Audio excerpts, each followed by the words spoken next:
Hello, friends. Have you ever stood at the edge of your dreams, heart pounding, palms sweating, and taken a step back? Have you felt that knot in your stomach that whispers, "Not today, not you, not now"? That voice that tells you that the risk is too great, the mountain too high, the dream too distant? I have. We all have. Fear is the universal language that every human being understands. It doesn't care about your bank account, your social media following, or the letters after your name. Fear is the great equalizer that visits both the mansion and the modest home. But today is different. Today, we're not just talking about fear. We're confronting it, dismantling it, and ultimately transcending it. The anatomy of fear isn't just an emotion. It's a physiological response hardwired into our biology. When our ancestors encountered a saber-toothed tiger, their bodies flooded with adrenaline. Hearts raced, muscles tensed. Blood rushed away from the digestive system toward the limbs. This remarkable system had one purpose: survival. The problem? In today's world, we rarely face saber-toothed tigers. Instead, we face job interviews, public speaking, asking someone out, starting a business, pursuing our passion. Our biology hasn't caught up with our reality. We're running ancient software on modern hardware, and that outdated programming is costing us our dreams. When I was 23, I had the opportunity to pitch my first business idea to a room of investors. The night before, I couldn't sleep. My mind constructed elaborate scenarios of failure, humiliation, and rejection. By morning, I had convinced myself that these imaginary outcomes were inevitable. Do you know what's fascinating about fear? 90% of the things we fear never happen. Yet we pay for them as if they already had, with our peace, our happiness, and our potential. The hidden cost of playing it safe. Imagine you're 80 years old, sitting in a comfortable chair, looking back on your life. What will haunt you more, the failures you experienced, or the possibilities you never pursued? Bronnie Ware, a palliative care nurse who spent years caring for patients in the last 12 weeks of their lives, recorded their most common regrets. Do you know what topped the list? "I wish I'd had the courage to live a life true to myself, not the life others expected of me. Not failure, not rejection, not embarrassment. The greatest regret was leaving potential untapped. Dreams unexplored, paths not taken." When we choose safety over growth, certainty over possibility, we make what feels like the comfortable choice. But that comfort comes with a price tag most of us aren't willing to acknowledge until it's too late. I once met a brilliant musician who spent 40 years in a corporate job he tolerated but never loved. "It was the responsible thing to do," he told me, eyes distant with memories of stages never played and songs never shared. "I had people depending on me. Responsibility matters. Security matters. But so does the fire in your soul. So does waking up with purpose. So does going to sleep knowing you're moving towards something that matters to you. The tragedy isn't failing at what matters. It's succeeding at what doesn't. Fear wears disguises. Here's what makes fear so dangerous. It rarely shows its true face. Instead, it masquerades as practicality. "Be realistic," it whispers. It disguises itself as preparation. "Just a little more research before I start." Pretends to be protection. Better not risk what you already have. Fear is the master of deception, and its favorite strategy is delay. Someday is fear's favorite word. Someday when the timing is perfect. Someday when you have more experience. Someday when the stars align. But here's the truth about someday. It's a room in a house that doesn't exist. I remember speaking with a woman who had dreamed of writing a novel since childhood. For 30 years, she collected ideas, developed characters in her mind, and imagined plot twists, but never wrote a word. "I'm not ready yet," she would say. "I'm still developing my voice." 3 decades of preparation. 3 decades of someday. Then her doctor gave her news that changed everything. She had less than a year to live. She wrote her novel in 11 months. It wasn't perfect. It wasn't what 30 years of imagination had built. But it was real. It existed. And the joy it brought her in those final months transformed her completely. "Why?" she asked me, eyes bright despite her failing health. Did I wait for a deadline from my doctor when I could have set one for myself? Why indeed. The courage equation: fear isn't the absence of courage. It's the opportunity for courage to exist. Without darkness, we can't appreciate light. Without silence, we can't appreciate music. Without fear, we can't experience courage. Let me share a simple equation that transformed my relationship with fear. Courage isn't the absence of fear. Courage is fear plus one step forward. That's it. One step. Not fearlessness. Not complete confidence. Not absolute certainty. Just one step forward in the presence of doubt. When Nelson Mandela was asked if he was afraid the day he was released from prison after 27 years, he said, "I was afraid, but to show my fear would be to show weakness, and to show weakness would strengthen my opponents. So I pretended to be strong. And in pretending, I became strong." Sometimes courage doesn't look like slaying dragons. Sometimes it looks like getting out of bed when depression is heavy. Sometimes it looks like making one phone call when anxiety is screaming. Sometimes it looks like showing up with shaking hands and a trembling voice, but showing up nonetheless. The anatomy of a breakthrough: behind every breakthrough lies a moment of decision. A moment when someone chose action over analysis, progress over perfection, the uncertain path over the comfortable one. The Wright brothers had no formal engineering training when they decided to build a flying machine. They owned a bicycle shop. Experts said human flight was impossible. The government funded their well-educated competitors. But Wilbur and Orville kept showing up, kept failing, kept learning, kept adjusting. Their competitors had better resources, better education, and better connections. But the Wright brothers had something more valuable: the willingness to be wrong, to look foolish, to fall, sometimes literally, in service of their dream. On December 17, 1903, they achieved what experts said was impossible. They didn't overcome the fear of failure. They acted despite it. Rosa Parks was terrified when she refused to give up her seat on that Montgomery bus. But she had reached a point where the pain of compliance outweighed the fear of defiance. "The only tired I was," she later said, "was tired of giving in." J.K. Rowling was a divorced single mother on welfare when she began writing Harry Potter. The manuscript was rejected by 12 publishers before being accepted. "It is impossible to live without failing at something," she says, "unless you live so cautiously that you might as well not have lived at all, in which case you fail by default." These breakthroughs didn't happen because fear disappeared. They happened because, for one crucial moment, courage spoke louder. Reframing fear as data: what if fear isn't your enemy? What if it's simply information? When we feel fear, our instinct is to run from it, numb it, or fight it. But there's another option: we can listen to it, question it, examine what it's telling us. Sometimes fear is trying to protect you from genuine danger. That's valid. Honor it. But often, fear is trying to protect you from growth, vulnerability, or change. That's when you need to thank your fear for its concern, and then act anyway. When I left a secure corporate position to start my own company, fear told me I was being irresponsible, that I might fail, that I might lose everything. Fear wasn't wrong; those were real possibilities. But fear was only telling half the story. It wasn't accounting for my skills, my network, my adaptability, or my determination.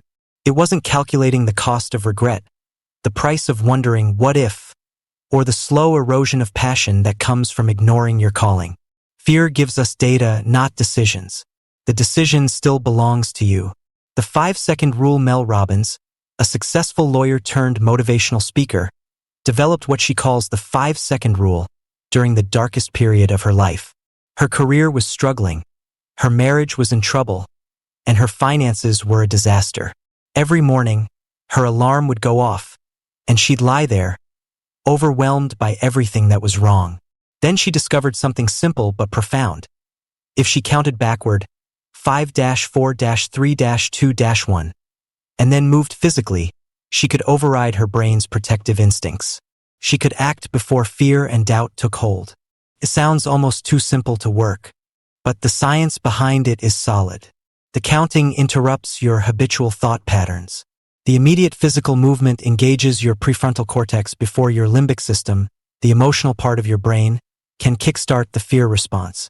I've used this technique before giving speeches, making difficult phone calls, and having challenging conversations. It doesn't eliminate fear, nothing can do that, but it creates a window of opportunity before fear can mobilize its full arsenal. Try it. Next time fear has you frozen, count backward from 5, then move.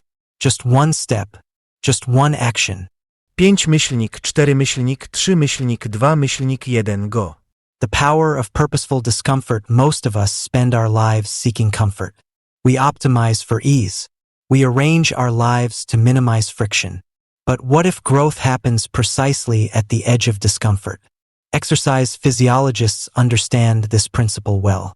Muscles don't grow when you're comfortable. They grow when you push them to failure, when you intentionally create microscopic tears that heal stronger than before.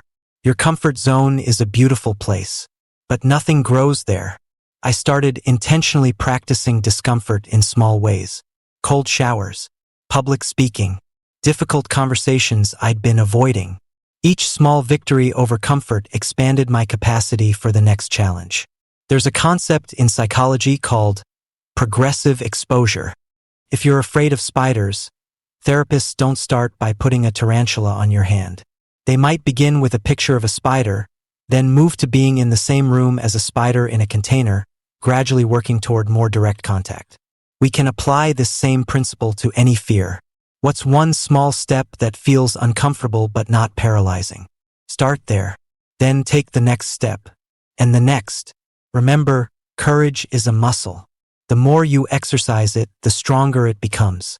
Redefining failure. Our relationship with failure shapes our willingness to risk. And most of us have a deeply dysfunctional relationship with failure. We see it as final, not informative. As an identity, not an event. As a period, not a comma. Let me be clear. You are not your failures. You are not your successes. You are the consciousness that witnesses both and continues regardless. When Thomas Edison was asked how it felt to fail 10,000 times before successfully inventing the light bulb, he famously replied, "I have not failed. I've just found 10,000 ways that won't work." Edison understood something crucial. Failure is directional data. It tells you where not to go so you can adjust your course toward success. Michael Jordan was cut from his high school basketball team. Walt Disney was fired from a newspaper for lacking imagination. Oprah Winfrey was fired as a television reporter because she was unfit for TV. Steve Jobs was ousted from the company he founded. These aren't just inspiring stories of perseverance. They're examples of people who fundamentally reframed what failure meant to them. Failure isn't the opposite of success. It's part of success. The fear of other people's opinions, perhaps the most insidious fear of all, is the fear of judgment. The fear that others will criticize us, reject us, or ridicule us. We are social creatures, hardwired to belong. Our ancestors survived because they were part of a tribe. Rejection wasn't just uncomfortable, it was potentially fatal.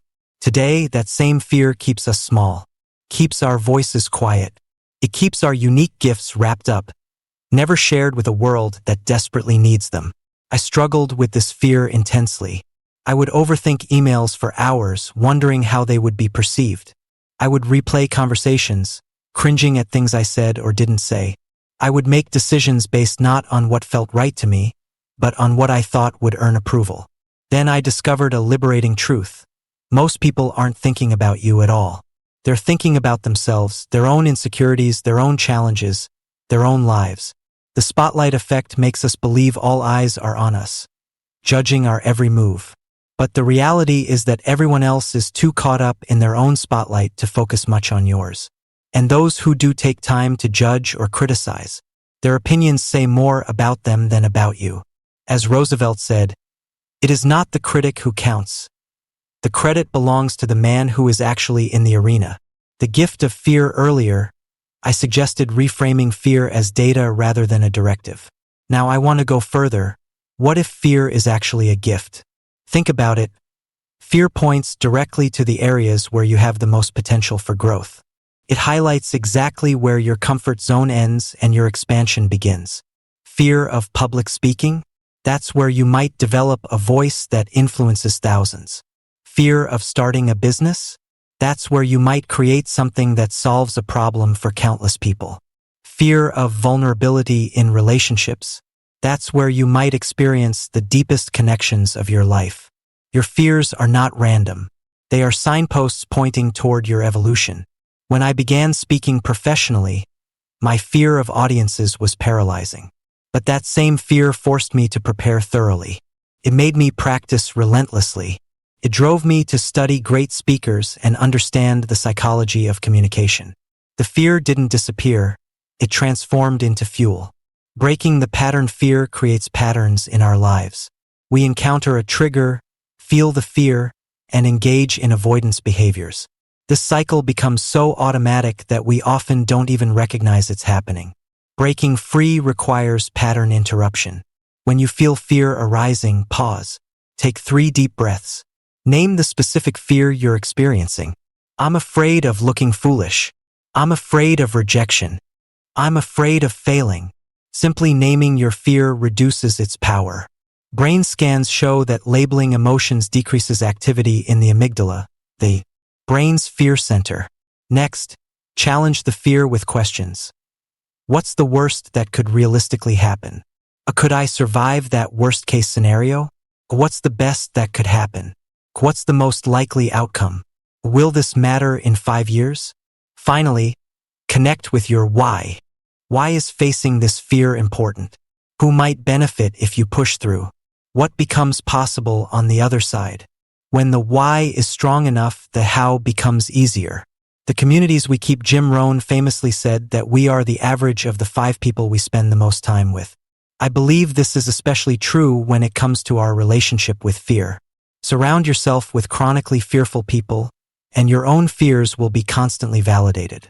Surround yourself with courageous people, people who act despite fear, and you'll begin to see new possibilities for yourself.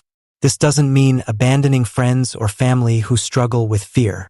It means intentionally adding voices to your life that call you toward courage. When I decided to leave my corporate career, most people in my life thought I was making a mistake. Their concern came from love, but it was shaped by their own fears and limitations. Then I joined a mastermind group of entrepreneurs. Suddenly, I was surrounded by people who had already taken the leap I was contemplating. To them, my move wasn't radical, it was reasonable. Their confidence didn't eliminate my fear, but it put it in perspective. Who in your life makes you braver? Who helps you see possibilities instead of problems? Invest in those relationships. And if those people don't exist in your life yet, go find them. They're looking for you too. The daily practice of courage. Courage isn't a personality trait. It's a practice. A daily decision to choose growth over comfort, possibility over certainty, truth over approval. Start small. Challenge yourself to make one courageous choice each day. Send the email you've been putting off. Share the idea you've been keeping to yourself. Have the conversation you've been avoiding.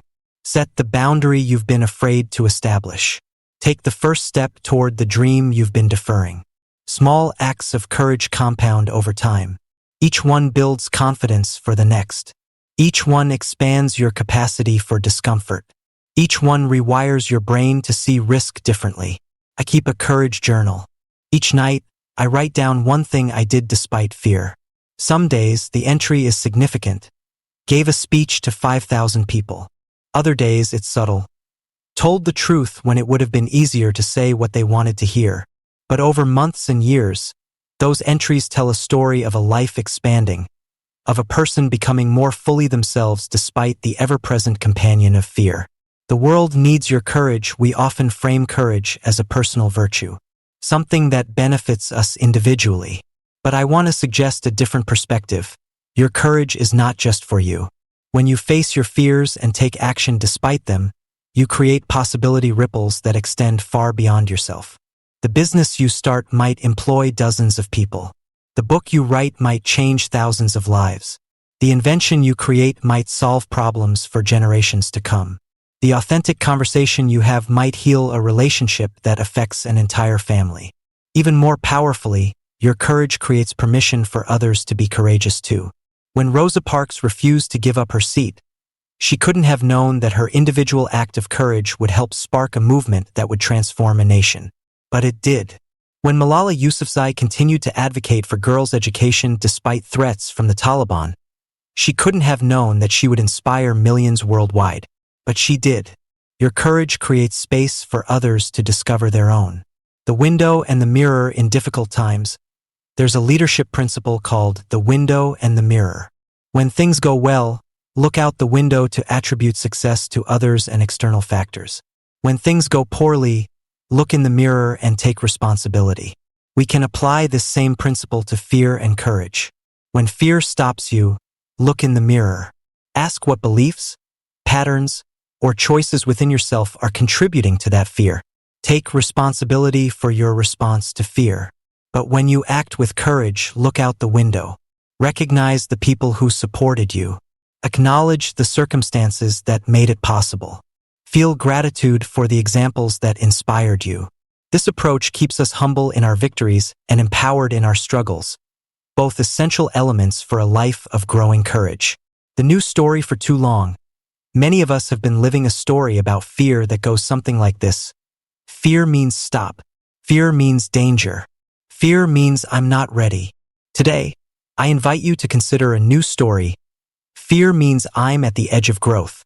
Fear means I care deeply about something. Fear means I'm alive with possibility. This new story doesn't make fear feel better. It doesn't eliminate the discomfort, but it changes what fear means, and that changes everything. I've lived both stories. The first kept me small, safe, and increasingly dissatisfied. The second has led me through discomfort into a life I couldn't have imagined. A life of impact, purpose, and yes, continued fear. Because as your capacity for courage grows, so do your challenges. The goal isn't a life without fear. The goal is a life where fear no longer makes your decisions for you. The decision point. We stand at decision points every day. Moments when we choose between fear and growth, between comfort and possibility, between the known and the unknown. These moments rarely announce themselves with fanfare. They arrive disguised as ordinary days, casual conversations, subtle intuitions. The moment you decide whether to speak your truth or stay silent. The moment you decide whether to pursue the dream or play it safe. The moment you decide whether to extend your hand or withdraw into comfort. The moment you decide whether to let go of the past or cling to what's familiar. These moments may seem small, but they are everything. They are the hinges upon which your life turns. What if, just for today, you decided to make fear your compass rather than your cage? What if you moved toward the things that scare you precisely because they scare you? The journey continues. I don't stand before you as someone who has conquered fear. I stand before you as someone who continues to dance with it every day. Just this morning, preparing to speak to all of you, I felt that familiar tightness in my chest. That voice that whispers, who are you to speak about courage? What if they see through you? What if you fail them? I felt it. I acknowledged it. And then I chose to be here anyway. Because I've learned that waiting to feel ready means waiting forever. Because I believe that what I have to share might help someone take their next brave step. Because I know that on the other side of this fear is connection, contribution, and growth. That's the secret. Courage is not a destination. It's a moment-by-moment choice. Your next brave step as we conclude our time together. I have one question for you. What is your next brave step? Not a 5-year plan. Not a complete life transformation. Just one step that you can take today or tomorrow that fear has been preventing. Is it making that phone call? Is it having that conversation?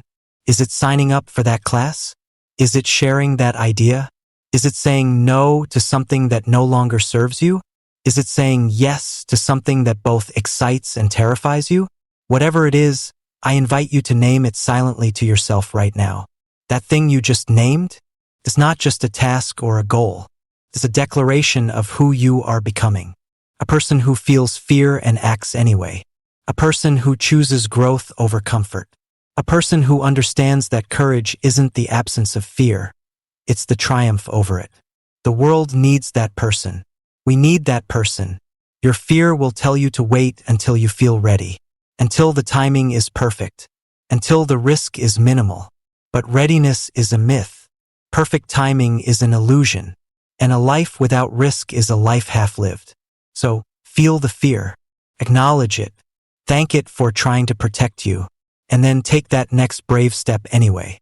Because on the other side of fear isn't just achievement or success. It's freedom. The freedom to be fully yourself. The freedom to create, to connect,